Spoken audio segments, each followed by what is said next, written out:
Hi everyone, thank you so much for joining. I hope you've enjoyed the break. Today we're going to be discussing public versus private healthcare. I hope you can learn something new from this presentation. With no further ado, let us get started. How was the NHS established? So the NHS emerged from the ashes of the Second World War, building on William Beveridge's 1942 report that identified diseases as one of the five giant evils that society needed to defeat. Before that time, healthcare in Britain was fragmented and very unequal. People paid doctors directly, and only some workers had basic insurance coverage, so hospitals were run by a mix of charities, religious bodies, and councils. This meant that care heavily depended on where you lived and how much money you had, so many people were unable to go undergo treatment because they could not afford it. The actual NHS was launched on the 5th of July 1948 underneath Aneurin Bevan, the Minister of Health in Clement Attlee's Labour government. He pushed for the service to go through against fierce resistance, especially from the doctors' representatives who feared losing their independence, but he was eventually able to win them over by letting consultants keep private practice along NHS work. The founding principle was genuinely radical for its time. Healthcare free at the point of use, funded through general taxation, and available to everyone regardless of income. So, an intro into the UK healthcare for today. The NHS is not a single organization. It's divided into four different systems. We have the NHS England, NHS Scotland, NHS Wales, and the Health and Social Care in Northern Ireland. Since health policy is developed into to each nation, it's funded mainly through general taxation and national insurance contributions, rather than through a dedicated health tax or from private premiums. Most people interact with it first through a GP that they're registered with, mostly in their local area, or moving through from A&E due to emergencies, or from 111 for urgent, non-emergency advice, or from 999 for ambulance emergencies. Core services like GP visits, hospital treatment, and A&E care are free at the point of use, though some things carry charges. For example, prescriptions in England, though in Scotland, Wales, and Northern Ireland, these are for free. A private healthcare sector also exists alongside the NHS for those who want faster access to certain treatments, but the NHS remains the primary provider for the vast majority of the population.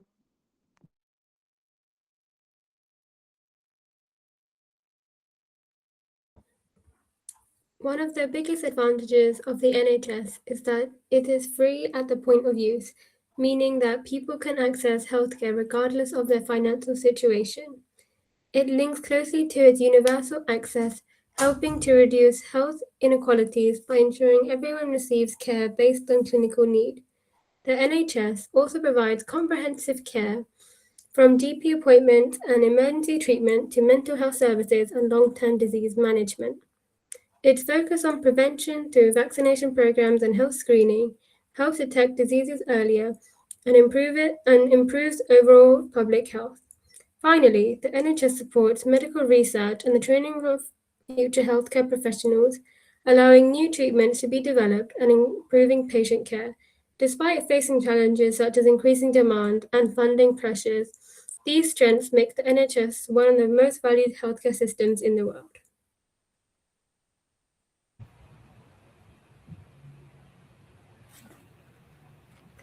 A major disadvantage of the NHS is staffing retention. This is the ability to keep clinical and non-clinical employees rather than losing them to factors such as burnout and resignation. Medical and non-medical staffing vacancies remain very high in number in the NHS. The government had made plans to increase the number of medical placements over the years to rectify this issue. However, this is unlikely to solve the problem as there is a lack of a retention plan. Another major issue is the lack of digital technology. Historically, the NHS has been slow to adopt digital technology for various reasons. Despite this, COVID-19 allowed the NHS to adopt newer technology, such as adapting telecommunication and remote clinic. Another major issue is longer waiting times. However, since COVID, COVID has also caused a serious staffing crisis and a major backlog in clinic appointments, which has caused a delay in patient care. One example of this is of a 2023 case study where a patient discovered a pelvic lump. Jane was referred to hospital from her GP on a fast-track 2-week wait for suspected cancer. However, it took 5 weeks before having the initial computed tomography scan at the hospital, another 2 weeks to see a consultant for results. Her surgery was scheduled 7 weeks later. Finally, and the last disadvantage is poor coordination and communication. People have talked about being passed between different parts of the NHS, like from their GP to diagnostic tests or specialist care, but important information was not shared properly. Poor communication also occurred where some patients had appointments being cancelled without being told when they arrived at their appointment.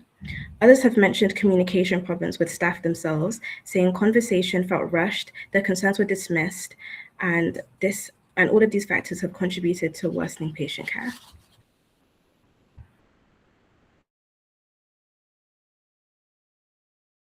So I'm going to be talking about access to NHS dentists. So how does that work? Well, a patient wouldn't need to be permanently registered with one NHS dental practice. Instead, they'd be able to contact NHS dental practices directly to ask whether appointments are available. And then it's up to the practice themselves to choose to accept new NHS patients if they have enough capacity. But if they are full, then patients would need to contact other practices or then wait until appointments become available. However, if someone does have a severe dental problem and they're not able to get an appointment at their local dental practice, they would be able to contact NHS 111 to access urgent dental services. And with the NHS dental services that are provided, there are in fact a lot of challenges that are faced by many patients. For one is the long waiting times, where patients have to wait several weeks or even months just to get an appointment. And because of the fact that so many practices are no longer accepting new NHS patients at all, it means that people might have to contact several practices before finding one which has availability, or just not even attempt to try and get an appointment because they know how hard it is to get one. Another challenge that's faced is a shortage of NHS dentists. And that's because many dentists have reduced the amount of NHS work they do, or they might have moved entirely into doing private practice. And they might do that because they don't feel they're being fairly compensated for the time they put into treatments. So because of that, there aren't as many dentists as there should be doing NHS work. And with these challenges, there are a lot of really significant impacts to patient health. Like, for example, when people can't access just a routine checkup, then like a small problem might become a lot more serious. So a patient might develop tooth decay or even gum disease. And just to touch on what could be done to improve access then to NHS dentists, well, one thing that could be done is increasing the investment and funding in NHS dentistry, and that could be done to help recruit and train more dentists, which would help in reducing the waiting times and improving the capacity for patients. Another thing that could be done is reforming the NHS dental contract, which we've seen being done recently, and that might mean that dentists might be more likely to do NHS work. Another thing that could be done is also implementing preventative programs like further education on oral health and more regular checkups, especially with children, and that could reduce the number of people needing more complex treatment in the future, and it could also reduce the pressure on the NHS later on, preventing them from developing more serious dental problems.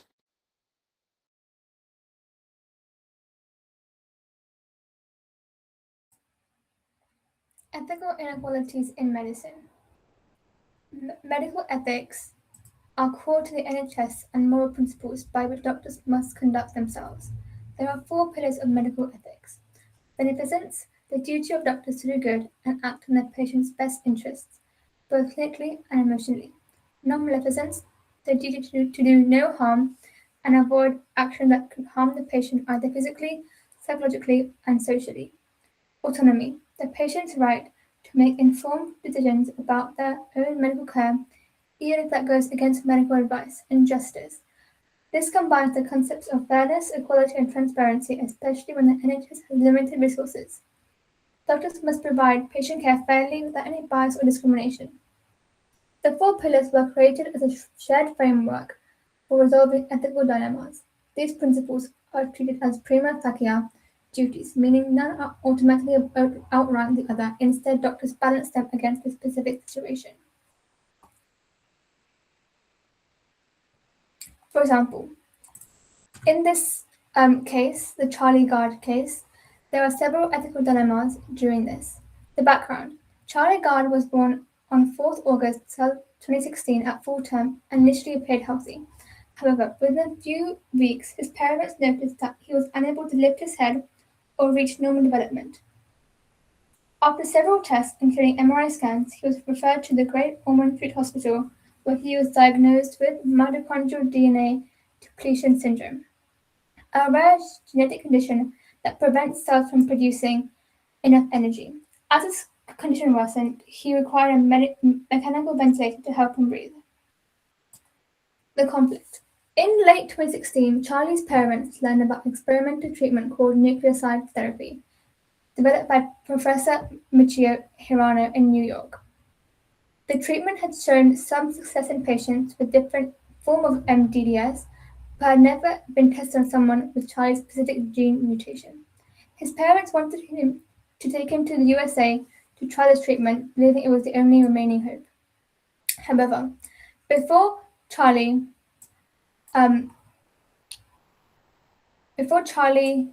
could receive the treatment, he developed frequent epileptic seizures, which doctors believed have caused irreversible brain damage. Both the medical team at Gosh and eventually Professor Hirano agreed that the treatment was now unlikely to improve Charlie's condition. This led to disagreement between Charlie's parents, who wanted to continue pursuing treatment, and the doctors who believed that continuing life support would only prolong his suffering. After several court hearings, the court outcome was that the life support treatment should be withdrawn, and Charlie died on 28 July 2017. There are several ethical dilemmas in this case. Autonomy. Charlie was too young to make decisions about his own care, so his parents believed that they should have the final say. They wanted him to receive an experimental treatment in the USA because they believed that there would still be hope. However, the doctors felt that the treatment no longer was in Charlie's best interest because of the irreversible brain damage he suffered. This raises the question as to whether who should have the final say in medical treatment, especially when the patient lacks autonomy and competence. Thank you. Charlie's parents believed that even a small chance of improvement made the experimental treatment worth trying. In contrast, the doctors believed that the treatment was extremely unlikely to work and would only prolong Charlie's pain and suffering, thus going against the pillar of do no harm and working in the patient's best interests. Justice. Charlie's parents and doctors disagreed, so the courts became responsible for deciding Charlie's outcome, and it was in Charlie's best interest based on medical evidence. Although Charlie's parents had raised enough money to pay for his treatment, the judges ruled against their decision. This raises the question of allowing courts to intervene in medical decisions as complex as these. Although there are no definitive answers to this case demonstrates that ethical decision-making in medicine often requires weighing the four pillars against one another to determine what truly is in the patient's best interests. So health inequalities. Health inequalities are unfair and, more importantly, avoidable differences in health across populations. They are present within communities as well as on a national and a global scale. They influence how long people are likely to live, health conditions they may experience, and the care that is available to them. Now, to understand where health inequalities stem from, we must understand this concept of healthcare iron triangle, which is a constant balance between quality, cost, and access, and how these factors are prioritized leads to inequalities in healthcare. So the factors include quality, which is staffing levels, availability of specialists, modern equipment, and continuity of care. Access, waiting times, distance to services, transport, language barriers, and opening hours. And cost, public versus private care, insurance, prescription costs, and affordability. This Venn diagram here is another sort of visual for the iron triangle. You can see that public systems often prioritize access and lower cost. However, that does mean that quality of care is often compromised. For example, longer waiting times, as previously explained. Whereas private systems would often prioritize quality and speed, but at a higher cost, which reduces access. Now, onto the consequences of health inequalities. A person born in one of the UK's poorest areas may live over 10 years less than someone born in one of the wealthiest areas. That is a huge difference in life expectancy. There is increased burden on families and carers, increased pressure on healthcare systems, reduced quality of life due to increased chronic disease burden, and loss of fairness and social justice. And as Anvi talked about, justice is one of the main pillars of medical practice. So we should always uphold those pillars. Thank you. Future of the NHS. The 10-year health plan is part of the government's health mission to build the health service fit for the future, such as integrating AI into its systems. For example, AI would have a significant role in reducing waiting times in many establishments, such as general practices. AI would assess the severity of each patient's conditions, and those with more concerning conditions will be prioritized over patients with less concerning conditions. This change will allow doctors to treat patients with more symptoms faster without waiting so long in a queue to get treated. This will also reduce the amount of calls for appointment. For example, um, this change would be needed because the general practice of the UK and the general population of the UK continues to get older. There will be a greater rate of people with health difficulties, such as chronic diseases, such as dementia, which is which is the lack of memory and reasoning communication in daily life. This means that more people will be needing more help from doctors and nurses 24/7. Therefore, there'll be a greater strain on the NHS as there'll be be a greater demand for doctors and nurses to look after these people. AI allows AI allows AI AI allows the NHS to handle all these problems more efficiently by diagnosing those with less concerning conditions. However, there are some limitations to AI as there's a risk of bias. AI models may be trained on data sets that might not reflect the populations they apply to, which leads to health inequalities. Thank you so much for listening to the presentation. I'll put the feedback form in the chat for you guys to fill out. But other than that, have a lovely rest of the day.